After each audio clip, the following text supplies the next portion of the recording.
ఆయన నిజమైన ప్రజల మనిషి.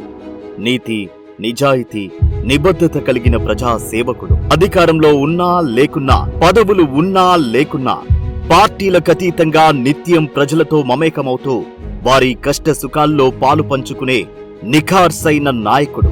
అందుకే ఆయన ఏపీ రాజకీయాల్లో అజాత శత్రువుగా పేరుగాంచారు.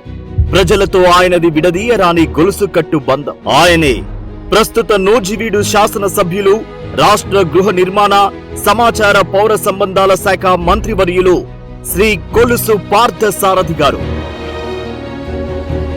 కూటమి ప్రభుత్వం అధికారంలోకి వచ్చిన తరువాత గౌరవ ముఖ్యమంత్రి శ్రీ నారా చంద్రబాబు నాయుడు గారి నాయకత్వంలో రాష్ట్ర మంత్రిగా శాఖాపరమైన విధులు నిర్వర్తిస్తూనే సంవత్సర కాలంలోనే ఏకంగా 279 కోట్ల నిధులతో నూజివీడు నియోజకవర్గాన్ని సంక్షేమ, అభివృద్ధి పదంలో పరుగులు పెట్టించిన ఘనత మన పార్థసారథి గారికే దక్కుతుంది. కూటమి ప్రభుత్వం అధికారంలోకి రాగానే నూజివీడు నియోజకవర్గంలో ఎన్టీఆర్ భరోసా సామాజిక పెన్షన్ల పథకం కింద ఇప్పటి వరకు 170 కోట్ల మొత్తంలో వృద్ధులు, దివ్యాంగులు, ఒంటరి మహిళలకు మంత్రి పార్థసారథి గారు పింఛన్లు పంపిణీ చేశారు. అదేవిధంగా నియోజకవర్గ వ్యాప్తంగా వైద్య ఖర్చుల నిమిత్తం ముఖ్యమంత్రి సహాయ నిధి కింద ఏకంగా 35 కోట్ల మేర సీఎంఆర్ఎఫ్ చెక్కులను లబ్ధిదారులకు సకాలంలో అందించి అండగా నిలిచారు. నియోజకవర్గంలో దివ్యాంగులకు ట్రైసైకిళ్లు అందించి నిస్సహాయుల జీవితాలకు నేనున్నా అంటూ కొండంత భరోసా అందించారు. అలాగే దీపం 2 పథకం కింద పేద కుటుంబాలకు ఉచితంగా గ్యాస్ సిలిండర్లు అందించారు. తల్లికి వందనం పథకం కింద నూజివీడు నియోజకవర్గంలో అర్హులైన విద్యార్థుల తల్లుల ఖాతాల్లో ఒక్కొక్కరికి 13,000 చొప్పున, స్కూలు ఖాతాలో 2,000 చొప్పున జమ చేయడం జరిగింది. ఫస్ట్ ఒకసారి ఒకరికి బండి కానీ ఇప్పుడు ముగ్గురికి బండి, అందుకోసం సంతోషమేనండి. చదువుకి ఉపయోగపడతాయండి. చంద్రబాబు నాయుడు గారికి, నారా లోకేష్ గారికి, పవన్ కళ్యాణ్ గారికి మా వందనాలు. గత 5 ఏళ్ల వైకాపా పాలనలో పూర్తిగా వెనుకబడిన నూజివీడు నియోజకవర్గంలో మంత్రి పార్థసారథి గారు అభివృద్ధిని పరుగులు పెట్టిస్తున్నారు. కూటమి ప్రభుత్వం అధికారంలోకి రాగానే గుంతల రోడ్ల నుంచి ప్రజలకు విముక్తి కలిగించేందుకు సుమారు 30 కోట్లతో నియోజకవర్గ వ్యాప్తంగా రోడ్ల మరమ్మతులతో పాటుగా R&B రోడ్ల పునర్నిర్మాణం చేపట్టారు.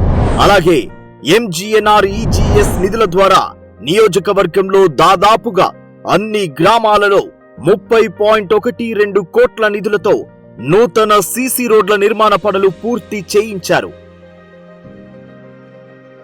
మహాత్మా గాంధీ జాతీయ గ్రామీణ ఉపాధి హామీ పథకం కింద నూజివీడు నియోజకవర్గంలో ఉపాధి హామీ శ్రామికులకు 20 లక్షలకు మించి పని దినాలు కల్పించిన ఘనత మంత్రి పార్థసారథి గారికి దక్కింది.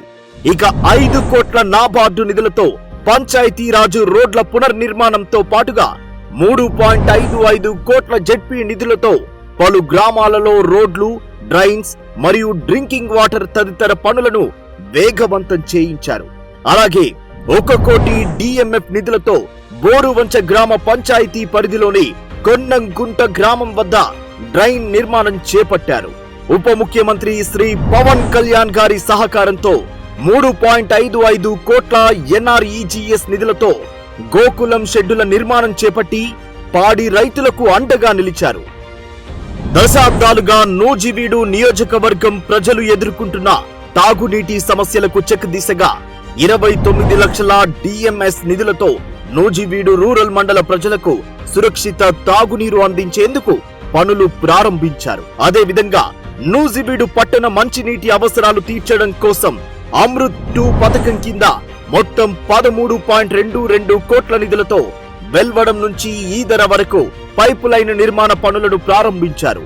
కేంద్ర ప్రభుత్వం సహకారం 13.21 కోట్ల జలజీవన్ మిషన్ నిధులతో నూజివీడు నియోజకవర్గంలో ఇంటింటికి కుళాయి నిర్మాణ పనులను కూడా చేపట్టారు. ఇలా నూజివీడు నియోజకవర్గ ప్రజల తాగునీటి సమస్యలకు శాశ్వత పరిష్కారం అందించేందుకు మంత్రి పార్థసారథి గారు సమగ్ర ప్రణాళికతో ముందడుగు వేస్తున్నారు. నూజివీడు నియోజకవర్గంలో పేద విద్యార్థులకు నాణ్యమైన విద్యా బోధన, మెరుగైన వసతులు కల్పించే లక్ష్యంతో మంత్రి పార్థసారథి గారు ప్రభుత్వ విద్యాలయాల్లో మౌలిక వసతుల కల్పనకు ప్రాధాన్యమిచ్చారు. 2.22 కోట్ల సమగ్ర శిక్ష అభియాన్ నిధుల నుండి స్కూల్ కాంపౌండ్ వాల్స్ మరియు అదనపు తరగతి గదులు నిర్మాణ పనులకు శ్రీకారం చుట్టారు.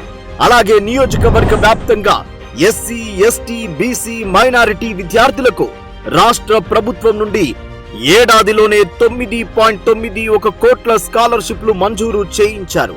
రాష్ట్ర ప్రభుత్వ నిధుల నుంచి 5 కోట్లతో నూజివీడు పట్టణంలో పలు అభివృద్ధి కార్యక్రమాలను చేపట్టారు.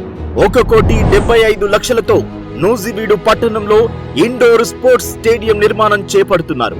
ఇలా చెప్పుకుంటూ పోతే ప్రగతి సాధకులు పార్థసారథి గారి సారథ్యంలో మునుపెన్నడూ లేని విధంగా జరుగుతున్న సంక్షేమ అభివృద్ధి కార్యక్రమాలతో నూజివీడు నియోజకవర్గం ప్రగతి పథంలో ముందంజ వేస్తోంది.